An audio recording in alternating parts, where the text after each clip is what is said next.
Hi, my name is Duncan. I'm the Education Officer with the Business Council of Cooperatives and Mutuals, which is the peak body for cooperatives in Australia, and I'll be giving a short update on platform co-op developments in Australia. I'll start off with just going through a few of the Australian platform co-ops, and then I'll give a short report on the work of the Platform Cooperativism Consortium and their effects, the effects of their work in Australia. So there's some platform co-ops, some Australian platform co-ops. One of the first, if not the first, platform co-op in Australia is an organisation called Beehive. Julie is here from Beehive, and she'll be presenting on Beehive this afternoon, so I won't talk about them very much. I'll leave that to her. Another one is Incubator Coop. They're recently registered. They haven't got going just yet, but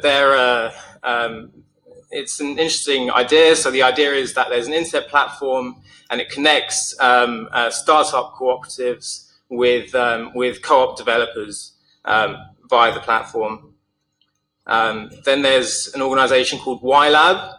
That's also not yet an independent organisation. It's currently auspiced by the Foundation for Young Australians. But the idea is that young people are enlisted as consultants by YLab. They provide consultancy services to, for example, government, designing. One example is designing government schools and curriculum initiatives, and YLab's quite interested in having the consultants involved in controlling the platform and ultimately handing it over to the consultants and having it run as a platform co-op. Another great organisation is the Open Food Network. So that's an open source platform, and it again connects producers of food directly with customers. And the idea is to, skip out the middle person. And that's been very successful in large part because of the open source nature of the platform. So it's now in Australia, the UK, and Canada. In the UK, the UK branch is a member of Co-ops UK, and the Australian branch is currently not a cooperative, but it's currently undertaking a governance review and is looking particularly at multi-stakeholder cooperative models. So that's an exciting organisation. Another really interesting organisation is GetUp. So that's a community messaging platform. It's designed to be highly inclusive. So messages sent from GetUp can be sent to email or text message. It's currently being used by schools, unions, and other cooperatives to communicate with and organise their members. And it plans on becoming a platform co-op owned by its enterprise users, so the schools, unions, other co-ops, etc. It needs funding to take it to the next level, and it's looking at the possibility of prospective enterprise members funding the development phase.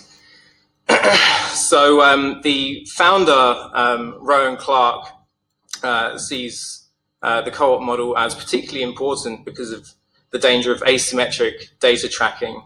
So you can see in the diagram, it's a week in the life of Auburn South Primary School. And before the GetUp platform was used, you can see messaging was highly centralized, and afterwards there was a kind of decentralized messaging happening.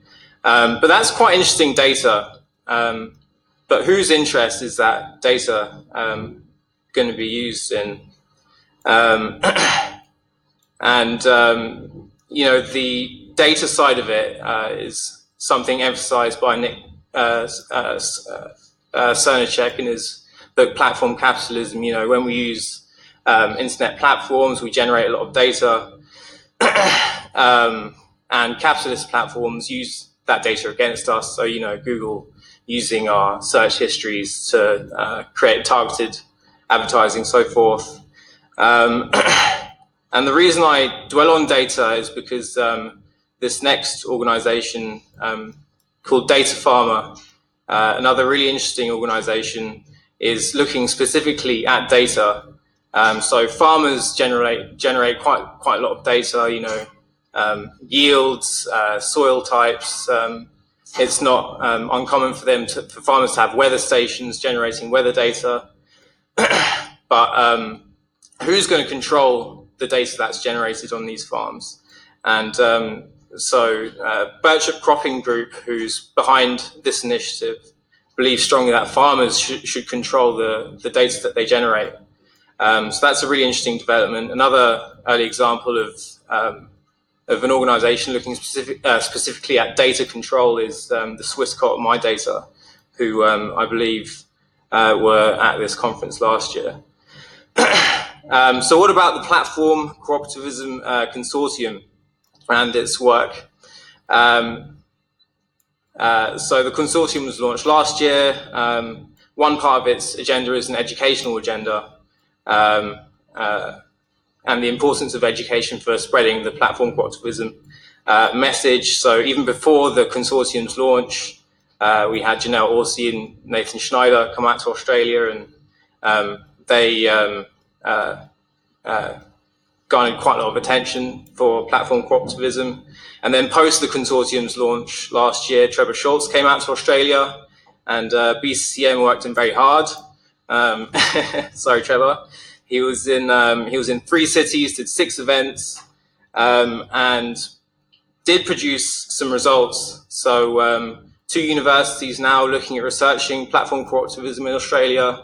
One of them is the University of New South Wales. Joe McNeil, who's also here, is working on a grant proposal. And there's also a research just being launched at UTS. And there's also been created a Platform Cooperativism Australia working group, which now has 30 plus members, has had a couple of meetings, has a newsletter, and organises itself on the Platform Cooperativism Australia working group, Lumio working group. Yeah, so that's me. Thank you.